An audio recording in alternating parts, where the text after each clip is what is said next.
বিশ্বকাপ ফুটবল ঘিরে সমর্থকদের উচ্ছ্বাস যেন সহিংসতায় রূপ না নেয়, সেজন্য ঢাকার বিভিন্ন এলাকায় বড় পর্দার খেলা দেখার স্থানগুলোতে বিশেষ নজরদারি চালাবে পুলিশ। গোয়েন্দা শাখার ডিবি, ঢাকা মহানগর পুলিশ এ দায়িত্ব পালন করবে বলে ডিবির অতিরিক্ত পুলিশ কমিশনার শফিকুল ইসলাম জানিয়েছেন।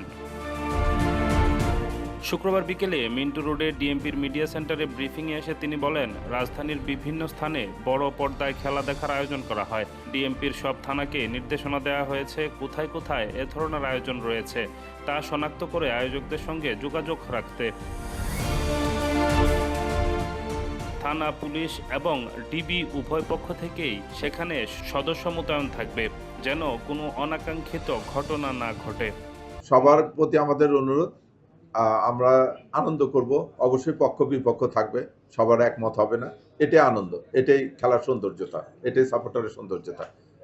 আপনাদের মাধ্যমে নগরবাসীর প্রতি অনুরোধ থাকবে যে আনন্দটা যেন আনন্দ পর্যায়ে থাকে, কোনো সময় বিষাদে পরিণত হয়।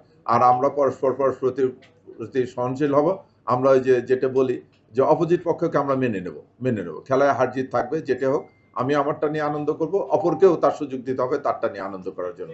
আর যেটা বললেন যে বড় বড় স্ক্রিনে দেখা হয়, এটা আমরা করতেছি এবং এটা আমাদের থানা থেকে বলা হয়েছে যে কোথায় কোথায় এরকম স্থানে তাদের সঙ্গে যোগাযোগ করবে, তারাও লোক রাখবে, আমরাও লোক রাখবো, যেরকম ওরকম কোনো অনাকাঙ্ক্ষিত ঘটনা না ঘটে।